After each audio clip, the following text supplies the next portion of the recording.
I think out of my entire video game catalog, my PlayStation 1 collection has to be the biggest. A plethora of titles spanning multiple genres. I have fond memories playing all these games as a kid, so it was a treat for me to go back and relive some of those memories. I don't think I would be into some of gaming's most well-known franchises today if it wasn't for the original PlayStation. And would you know, you can play some of these awesome games on the Vita as well. All the titles I'm about to mention can be downloaded directly off the PSN store and transferred right onto your PlayStation Vita. Here is my list of top 10 PS1 games to play on your PS Vita. Number 10. Disney's Hercules. Not the greatest Disney to video game adaptation, but definitely not the worst.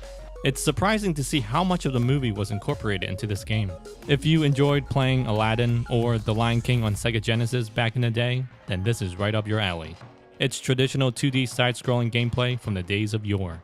The game is colorful and great to look at, although some attacks would benefit from a few more frames of animation. Sound quality is also top-notch, with speech samples coming straight from the hit movie. And even though the game is mostly 2D hand-drawn sprites, there are nice touches where 3D elements were added. Eye-catching boss battles are also a standout. Cutting off the Hydra's head while it whips back and splits into two looks pretty cool, I must admit. Some of the pseudo 3D levels look nice too, as do the effects coming from the variety of different weapons. It's not all perfect. Controls can feel a little loose, and hit detection can seem imprecise at times. The levels can also feel just a tad too long, which unfortunately makes the game feel a little repetitive. Still, if you're a gamer nostalgic for simple 2D action akin to the ones during the 16-bit era, you can't go wrong with Disney's Hercules. Number 9. Fighting Force. Think of it as a 3D version of Final Fight or even Streets of Rage. It's classic beat-em-up style gameplay at its finest. Fighting Force offers a nice selection of characters to choose from, each with their own set of moves and abilities. Fight your way through hordes of enemies with your bare fists, or pick up items left behind by defeated foes. Bats, lead pipes, broken bottles, and even a tire can be used as a weapon. Great sound effects also give impact to punches and kicks. Explosions also sound pretty cool. The game doesn't look half bad either. Environments are in 3D, packed with detail and effects. Nice graphical touches, like the blinking lights during a subway fight, or even as a train is passing, help give the game a distinct look and feel. Controls might seem a little stiff at first, but give it a couple of minutes.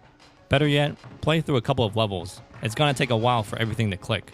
The enemy targeting system could use a little work too, but overall, it's a fun beat 'em up. I mean, it's not gonna win any awards, but it's fun. Great for killing a few hours on a lazy afternoon where you just don't feel like playing anything that's too mentally demanding. It's one of those games where you don't really have to think too much, and you know what? Sometimes that's exactly what you want. Number 8. Jet Moto 2. A huge improvement over its predecessor. Better graphics, better handling, just overall a more refined version of the original. Riding on what I assume is a hover bike, you race around a track against other opponents while catching big air off huge jumps. It sounds fun when I describe it, and fortunately, it is when you play. Upon first hearing about the Jet Moto series, my first initial thought was Wave Race 64. There is a slight similarity as both games take place on water. Jet Moto 2 does one better and offers a wider variety of locales to race on, including tropical beaches, collapsed highways, and even the Arctic tundra. Just to be clear, this is not Wave Race. I mean, there is water, and you will be riding across it. Just don't expect any of those Wave Race water physics. Controlling your vehicle will take some time getting used to. There's a significant learning curve to it, but you should be good after an hour or two. For a PlayStation 1 game, the graphics still hold up pretty well. The courses are all well designed, with nice textures and detail throughout. Unfortunately, some courses do suffer from heavy pixelation, which I feel makes it a little difficult to see where you're going. Practice and track memorization should alleviate this problem. The game also runs at a steady clip, with some occasional frame drops. It's nothing out of the ordinary for a PlayStation game from 1997. And even with those minor blemishes, it's still a solid looking game. I do, however, wish there was more than one camera view. Maybe one that allowed you to see more of the track perhaps? If you're a PlayStation fan and have never experienced the Jet Moto franchise, here is a good place to start. Number 7. Tomb Raider 2. Well, I'm not gonna lie, Going back and replaying this game was tough. Controls that were once acceptable now seem so archaic by today's standards. It's almost a shock at how slow and clumsy it feels. Every little movement is so exaggerated that it takes forever to do anything. It's almost tiring to even watch. Luckily, it was my approach to the game that caused me to have such a hard time with the controls. Being so accustomed to modern action-adventure games today, I was so used to going in with guns blazing. But this isn't that type of game. Although there is some gunplay, it's more about exploration and discovery. You really have to give yourself a moment just to take in everything. Get your bearings and figure out what it is that you need to do. If you can go in with that mindset, the controls will be a lot more forgiving. Of course, it will take some practice, and above all, patience. The mechanics of this game are very particular. As with most PlayStation 1 titles, there is some pixelation that occur, which will make a lot of the objects in the backgrounds blend together.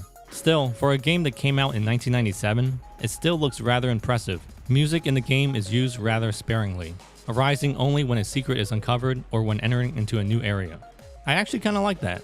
It gives everything a more mysterious, adventurous kind of feeling. The gunplay isn't anything special, nor is it really that good in my opinion. Where this game excels is in its sense of adventure. It's the thrill you get when running from a giant boulder, riding through the streets of Venice, or coming face to face with a great white shark. I can see why this franchise was so popular back then. And although the cutscenes might look outdated today, they're well voiced and well directed. It's one of those games where you want to keep playing just to see where the story takes you, even if it means putting up with the crappy controls. Number 6. Dino Crisis. I can't help but be reminded of Jurassic Park as I played this game. Dinosaurs have taken over the facility and you're sent in to figure out what happened. At first, the game seems like survival horror, but it's actually closer to survival action. Dino Crisis is slow to start. You might even mistake it for being a little boring, but trust me, it gets better. Entering each new area leaves you with a feeling of excitement and fear. Your adversaries this time are no longer slow, lumbering zombies, but fast, quick, and efficient killing machines. Having a raptor chase you right as you turn on the force field never gets old. The T-Rex encounters are also a sight to behold. For lack of a better word, it's really cool. Graphically, this game has aged very well. There's hardly any pixelation or clipping.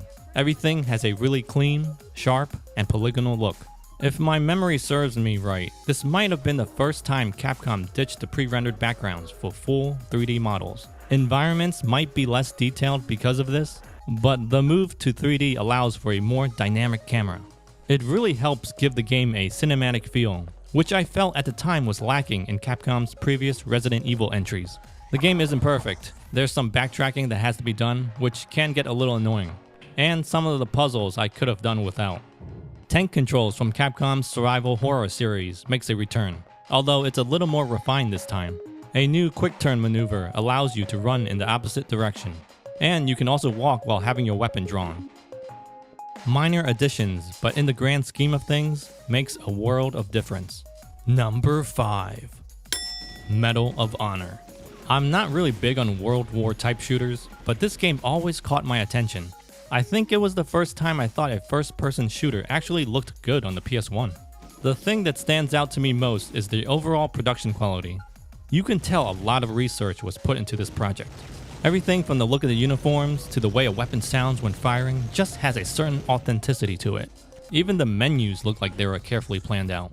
The game as a whole looks beautiful, running at a steady clip, exhibiting minor screen tears here and there. It can get a little too dark at some points, but I actually think that adds more to the immersion.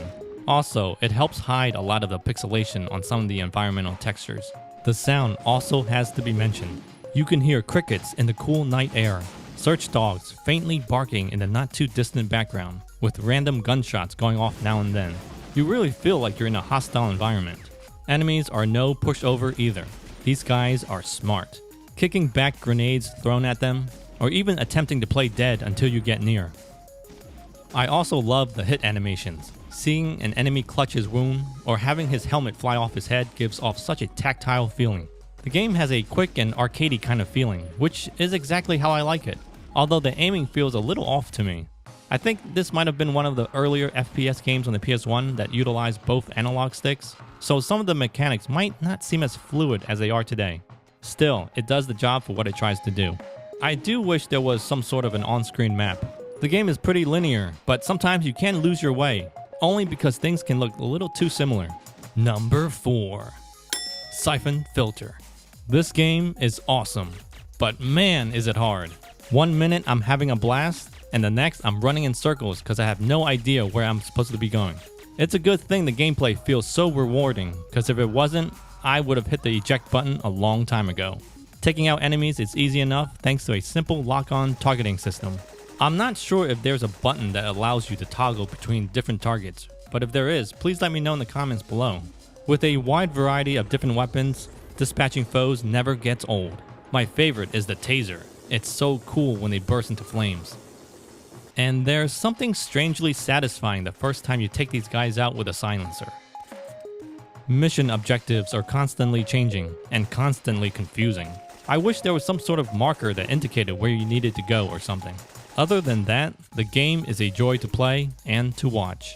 Beautifully detailed environments are peppered with plenty of cool looking effects. The controls are easy to get a hang of, although the running animation will take some time getting used to. I don't know. I still think it looks weird after all these years. If you're tired of the espionage action of Metal Gear Solid and want something with a little more run and gun, then give Siphon Filter a try. Number 3. Mega Man X4. Oh, don't act like you're surprised. There had to be at least one Mega Man game on this list. At a time when everyone was pushing for 3D, Mega Man X4 kept the traditional 2D look alive. Better use of lighting and special effects gave the game a slight next-gen feel, while still retaining the gameplay that Mega Man fans had grown up with. As my first Mega Man title on a 32-bit machine, I have a very soft spot for X4. A lot of people say this game hasn't aged very well, but I'd have to disagree. In my opinion, it's the best Mega Man game in the X series. I think all the stages were exactly as long as they needed to be. None of them overstayed their welcome. They were all varied enough where they didn't seem like a copy and paste of one another. Each boss had a distinct personality that made them unique as well. I think X4 also looked the best without being overdone like it eventually ended up being in X6. X4 also kept that Mega Man vibe introduced in the first X game, but added a slightly darker, more adult tone. The gameplay was traditional Mega Man. You knew what you needed to do.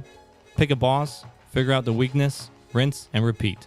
And even if you knew the weakness, some bosses still gave you a challenge. Later entries in the X series just felt off to me. Gameplay was essentially the same, but the flow of everything just felt so much slower. There was too much extra crap that I didn't care for. There was also way too much focus on the story. I remember constantly having to read a dialogue box every few steps in Mega Man X5.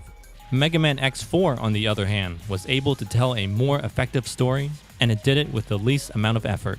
I think that's where X4 succeeds. It's everything you love about Mega Man without all the extra fluff. Again, this is just my opinion. Don't get all crazy on me. Number 2. Resident Evil 3 Nemesis. When I first heard about this game, I thought it was just another rehash of the second one. Screenshots showed some areas already seen in the previous game, so I didn't think much of it. Besides, I was looking forward to the new Resident Evil Code Veronica. So because of that, I didn't get around to playing Nemesis till a lot later. It wasn't until one day when my friend Brian came over and started playing it. I was on the computer and he was playing the game. Occasionally, he would scream and I'd look over at the TV and see him running from the Nemesis. Seeing this monster randomly appear out of nowhere was terrifying. I was scared even to watch. From the screenshots I had seen, I assumed most of the game would be a retread of the places from Resident Evil 2. But to my surprise, there was only a small portion of that. Most of the game was entirely new territory. It kept a similar art style with the pre-rendered backgrounds, except everything had more detail this time around. The environments just looked like they were more alive and lived in. It really felt like Capcom was pulling out all the stops and trying to make this better than the second game. And in some ways, they succeeded. Zombies now come in various shapes and sizes, with more enemy types thrown in as well. The game is more action-oriented than the previous installments, but the constant running from the Nemesis might be a little too much for some. The story isn't as interesting as the second game in my opinion, nor is it easy to follow. You feel like you're always on the run. I understand RE3 is supposed to take place 24 hours prior to Resident Evil 2, but at which point does it take 24 hours after? And where in time do the two games overlap? It's a minor nitpick, but as a fan of Resident Evil 2, it was a question I was constantly asking myself as I was playing. Still, I think if you enjoyed the second game, you'll absolutely love Resident Evil 3 Nemesis. It takes everything that was great about RE2 and turns it up to 11. Plus, I think it's always cool to explore another side of Raccoon City that wasn't available to you in the second game. Number 1. The Legend of Dragoon. If it wasn't for this game, then I wouldn't be into RPGs today. The game that got me to appreciate the turn-based role-playing genre. The Legend of Dragoon is slow to start, but man, what an unforgettable journey. I love the combo system where you deal additional damage by timing your attacks. It's almost like mini QuickTime events. Intimidating at first, but highly addictive once you figure out the rhythm. It's also gorgeous to look at. Some of the best pre-rendered backgrounds out there. Highly detailed, all punctuated with great looking 3D effects. This might sound silly, but the reason I gave this game a shot in the first place was because I noticed how amazing the water looked while watching a friend play. Weapon and armor upgrading is super easy to understand. The game doesn't bore you with mind-numbing tutorials either. My only nitpick is that the beginning of the story can take a while to get going. You might find yourself growing tired of doing the same chain combo over and over, but just bear with it. The game gets better as you level up and acquire new abilities. With the evolution of role-playing games, it's nice to go back and play a title like The Legend of Dragoon. It's the type of RPG we don't see too often today. An RPG that allows us to explore at our leisure. As we enter a new town or area, we're able to go about and basically just get a feel for the place. Nowadays, you feel like you're constantly jumping from one area to the next. There's no time to breathe, no time to just relax and appreciate the game. I feel like everything is a rush to get to the end of a game now. This is why I love playing The Legend of Dragoon. It reminded me of when I could play a game and not feel like I had a deadline to finish it. Alright guys, I hope you enjoyed my trip down memory lane. Please remember to check out the games I mentioned above, and let me know if there are games that I happen to miss. Any other comments, questions, leave it below. Give me a thumbs up, subscribe if you haven't done so already. I'll see you guys in the next video. Oh, and don't forget to hit that little bell icon. I don't know if it does anything, but I hear everyone else on YouTube mentioning it for some reason. Later guys.